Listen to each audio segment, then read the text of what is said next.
Good evening. It roared down the Himalayas in a flash, but its devastation will last far longer. The desperate search for survivors in Nepal's catastrophe is ramping up tonight as the death toll soars toward 500. Even more Australians are missing than first thought. For their families, it's a heart-wrenching wait for answers. They're hoping to receive a call just like the one made by one missing Aussie hiker to her parents. It hit with such force. The flood that seemed to come from nowhere without any rain. Tonight, these new videos of the avalanche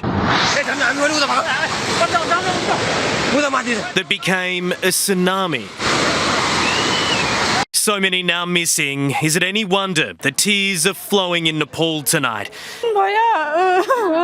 This woman's husband never returned from going to buy chocolate for their children. They just want to know. Ground zero, high up in the mountains.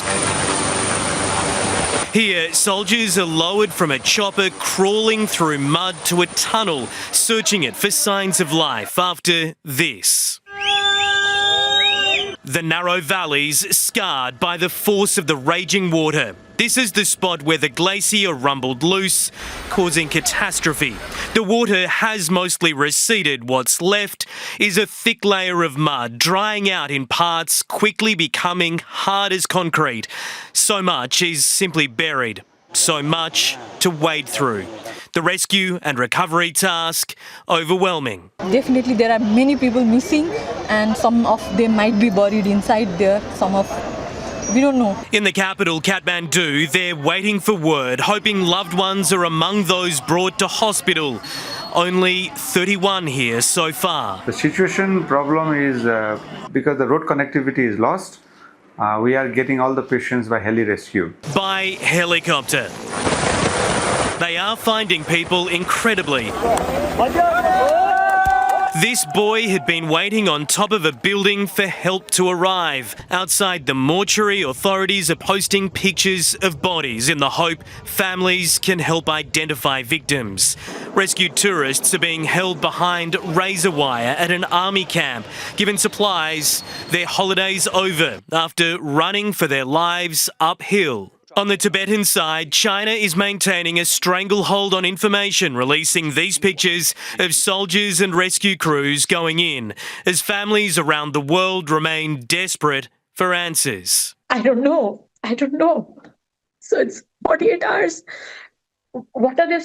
Where are they? Here at home in Coffs Harbour, Sanjay Kumar Tamang knows his best mate is missing. Yeah, it's very hard feel and I can't sleep from Wednesday night. 37-year-old Michael Keats from the New South Wales South Coast, also unaccounted for. We will need a miracle to ensure his safety. He is one of 39 Australians lost somewhere in the hell of the Himalayas. But against the stories of despair, remarkably one of hope, the family of Wollongong's Cara Severino finally making contact after she became cut off from the world. It's news so many others are desperate for. We are urgently working to ascertain their whereabouts, to confirm their well-being. Bodh Adhikari from Sydney wants to hear from his mate in Nepal. Dinesh was working in a hydropower station when the wave arrived. Hopefully he's going to be all right. We're praying for him. Those same prayers from others like Shailesh, born in Nepal, now in Perth. He's desperately trying to get in touch with his relatives. We're just praying that hopefully someone will be alive somewhere and they will come back to us. That's it.